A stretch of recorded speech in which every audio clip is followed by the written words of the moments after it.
نامه‌ای از خدا. فرض کنید من اصلا وجود ندارم. برید مثل آدم زندگیتون رو بکنید. انقدر داستان و شعر درست نکنید. خودتون میخواین سر همدیگر رو کلاه بذارین. چرا پای منو وسط میکشین؟ اگه من خودم چرا موسی رو بفرستم تا شنبه رو تعطیل کنه؟ عیسی رو بفرستم بگم یک شنبه و به مسلمانا بگم جمعه رو؟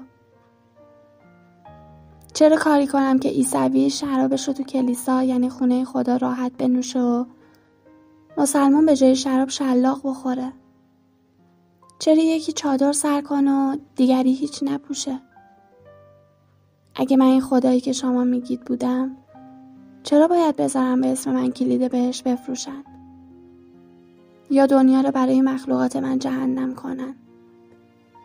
خدایی که به عبادت محتاج باشه، خدایی که قسم بخوره جهنمش رو از نافرمانا پر میکنه، خدایی که تمام اون چیزی رو که تو زمین حروم کرده تو بهش وعده میده من نیستم. اشتباه گرفتین. اگه به دنبال من میگردین منو تو عشق، مهربونی، بخشش، آگاهی، گذشت، راستگویی و انسانیت پیدا کنید. البته اگر به دنبال من میگردین.